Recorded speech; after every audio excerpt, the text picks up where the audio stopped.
अस्सलाम वालेकुम। डॉक्टर अतीकुर रहमान। उम्मीद करता हूँ सब खैरियत से होंगे। आज हमारा एक बहुत अहम टॉपिक है कि अक्सर बच्चों के दांत खराब होते हैं, उसका रीज़न बनता है फीडर। क्या फीडर चढ़ाने से दांत बच्चे के ठीक हो सकते हैं या और भी कोई बीमारियां बन सकती हैं? सारी बात डिटेल से करते हैं। सबसे पहले तो अपने दांतों की हिफाजत करें और अपने बच्चों के दांतों की हिफाजत करें, केयर करें, ताकि आने वाली ज़िंदगी में दांत खराब ना हो सके। अगर बच्चे की उम्र 7 साल है या 6 साल है तो उसके दौरान बच्चे के जो मिल्की टीथ होते हैं वो निकलने शुरू हो जाते हैं और परमानेंट टीथ जो होते हैं वो आने शुरू हो जाते हैं। इसके दौरान अगर दांत खराब हो रहे हैं तो इसका कोई बड़ा कॉमन नहीं है, तो खराब हो गया क्योंकि जो मिल्की टीथ वो गिर रहे होते हैं। अगर नहीं गिर रहे तो आप क्या करें कि उसको रिमूव करवा दें, परमानेंट दांत अपनी जगह पे सीधे आ जाएंगे। अक्सर पेशेंट क्या करते हैं, इग्नोर कर देते हैं।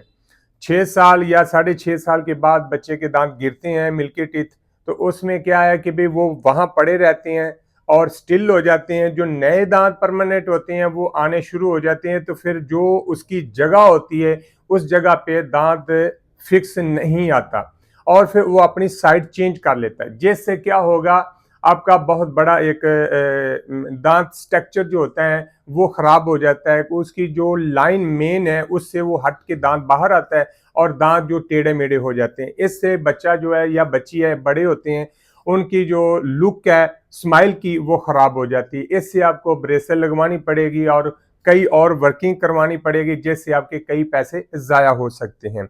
लिहाजा कि जिस वक्त 6 साल के बाद बच्चे के दांत गिरने शुरू हो जाते हैं, पेरेंट जो है वो उसके ऊपर फोकस करें और जो दांत देखो कि लूज हो रहा है या पेन कर रहा है उसको फौरी निकलवा दें। अगर खुद गिरते हैं तो बहुत अच्छी बात है, और जो दांत नए आ रहे हैं उसकी जगह सही मिलेगी और ग्रोथिंग सही हो जाएगी, दांत हेल्दी रहेंगे। इसमें यह है कि अगर तो 6 साल से पहले बच्चे के दांत खराब हो गए हैं, उसका बहुत बड़ा रीजन बनता है कि बच्चे के जो दांत हैं उनको फीडर की जो आप बार बार बच्चा सो रहा है तो दूध मांगा है या फीडर लिया है मुंह में रखा है, तो उससे जो मिल्क में यानी दूध में जो मिठास होती है, शुगर डाला होता है, वो शुगर जो है ना वो प्रोटेक्ट लेयर जो दांतों की होती है उसके उसको डैमेज करनी शुरू हो जाती है। बैक्टीरिया जो है शुगर को खाते हैं, बाद में अपना तेजाब छोड़ते हैं, तो दांतों की लेयर खराब हो जाती है, एनामल खराब हो जाता है। इससे दांतों में कैविटी बननी शुरू हो जाती है, दांत हिलने शुरू हो जाते हैं, दांतों में पस और इन्फेक्शन होने की सूरत में बच्चा ना खुद सोता है ना फैमिली वाले को सोने देता है। लिहाजा कोशिश करें कि बच्चे की ये आदत जो है उस वक्त चले जब वो जाग रहा है। अगर वो सोता है तो फौरी उसको मुंह से निकाल दें और कोशिश करें इस आदत को हटा दें। इससे बच्चे के दांत जो है मजीद खराब नहीं हो सकते। अगर वीडियो अच्छी लगे तो सब्सक्राइब करें, अपनों और दोस्तों को शेयर करें और साथ साथ अपने दांतों की हिफाजत भी करें। अल्लाह हाफिज।